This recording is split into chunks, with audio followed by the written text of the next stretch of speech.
सोचिए, दिल्ली जैसा शहर जो हमारे देश की राजधानी है, उसमें हर रोज़ 50 से ज़्यादा लोग अगर गायब हो रहे हैं, तो ये कोई अफ़वाह नहीं हो सकती। ये ऑफ़िशियल डेटा और नेशनल न्यूज़ रिपोर्ट्स पर आधारित है। आज हम बात करेंगे दिल्ली की मिसिंग पर्सन्स क्राइसिस के बारे में, जो क्वाइटली बढ़ता ही जा रहा है।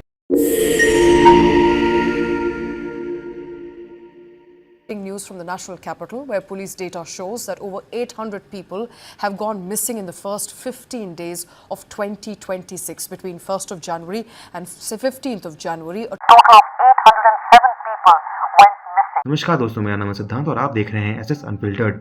और आज की रिपोर्ट बिल्कुल फैक्ट्स पर आधारित है। हमने इन रिपोर्ट्स को ट्रस्टेड सोर्सेज से वेरीफाई भी किया है। दिल्ली में इतने लोग गायब हो क्यों रहे हैं? नेशनल न्यूज़ और दिल्ली पुलिस के रिपोर्ट्स के अनुसार 2026 के सिर्फ पहले 15 दिनों के अंदर अंदर ही दिल्ली में 800 से ज़्यादा लोग गायब हो चुके थे, जिसका मतलब डेली एवरेज 54 लोग गायब हो रहे हैं। और ये सिर्फ रिपोर्टेड केस हैं, एक्चुअल नंबर इससे कहीं ज़्यादा हैं। तो अब जानते हैं कि आखिर कौन सबसे ज़्यादा गायब हो रहा है। इसमें सबसे पहले नंबर पर आती हैं औरतें और बच्चियाँ। 800 में से लगभग 500 से ज़्यादा केसेस औरतों, महिलाओं और बच्चियों के हैं। मतलब टोटल मिसिंग केसेस का मेजॉरिटी हिस्सा औरतों से ही आता है। बच्चे और माइनर्स जो हैं, 18 साल से कम उम्र के जो बच्चे हैं, उनमें भी 190 से ज़्यादा बच्चियां हैं, यानी कि लड़कियां हैं। जो अडल्ट्स हैं उनमें भी औरतों का परसेंटेज ज़्यादा है। और काफ़ी सारे केसेस में जो माइग्रेंट वर्कर्स होते हैं, जो डेली वेज वर्कर्स होते हैं, वो भी उनके भी गायब होने की खबरें आई हैं। बट उनके नंबर्स क्लियर नहीं है, क्योंकि माइग्रेंट वर्कर्स का कोई भी रिकॉर्ड हमारे पास नहीं है। ये जो प्रॉब्लम है, कोई नई प्रॉब्लम नहीं है, बल्कि ये प्रॉब्लम हर साल की है। अगर हम पिछले साल भी देखें तो 2025 में दिल्ली में करीब 24,000 से ज़्यादा लोग गायब हुए थे। और पिछले 10 साल में 2 लाख से ज़्यादा लोग गायब हो चुके हैं। काफ़ी केसेस तो आज तक अनट्रेस्ड हैं। और ये सिर्फ एक मंथ या एक साल का इशू नहीं है, बल्कि ये सिस्टमैटिक प्रॉब्लम बन चुका है।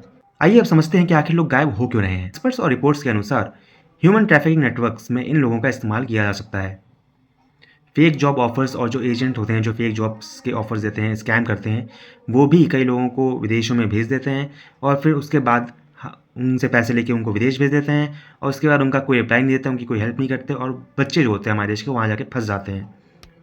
डोमेस्टिक डिस्प्यूट के बाद भी कई बार डिसअपीयरेंस देखने को मिला है। कई बार जो बच्चे होते हैं वो अपने किसी बड़े की बात का बुरा मान जाते हैं और घर छोड़ के भाग जाते हैं और फिर उनका भी कभी कहीं अता पता नहीं मिल पाता। जो माइग्रेंट वर्कर्स हैं उनका भी प्रॉपर रिकॉर्ड ना हो पाना और लेट एफआईआर और स्लो इन्वेस्टिगेशन। कई बार क्या होता है कि हम लोग 24 घंटे, 48 घंटे, 2-3 दिन, 4 दिन तक वेट करते रह जाते हैं कि अगर कोई व्यक्ति गायब हो जाता है उसके बाद। बट ऐसा नहीं करना होता है। जैसे ही कोई व्यक्ति आपके जान पहचान में मिसिंग होता है, आपको तुरंत के तुरंत पुलिस में जाकर रिपोर्ट करनी होती है। जो लोग रिपोर्ट करते भी हैं तो पुलिस का रवैया उन केसेस को लेकर बहुत ही ज़्यादा ख़राब रहता है और पुलिस की जो इन्वेस्टिगेशन होती है वो बहुत ज़्यादा स्लो रहती है। इस वजह से भी कई लोग नहीं मिल पाते। सवाल ये नहीं है कि पुलिस काम नहीं कर रही, सवाल ये है कि देश की राजधानी होने के बाद भी ये नंबर्स इतने ज़्यादा क्यों हैं? सीसीटीवी डेटा और टेक्नोलॉजी होने के बाद भी ट्रैकिंग वीक क्यों है? और मिसिंग केसेस मीडिया में सिर्फ तब क्यों आते हैं जब कोई हाई प्रोफाइल बंदा गायब हो जाता है? और अक्सर आम आदमी का मिसिंग होना हेडलाइन नहीं बन पाता। अगर आप दिल्ली या किसी भी मेट्रो सिटी में रहते हो तो अननोन जॉब ऑफर से बचिए। डॉक्यूमेंट्स और लोकेशन किसी भी ट्रस्टेड आदमी को ही दीजिए।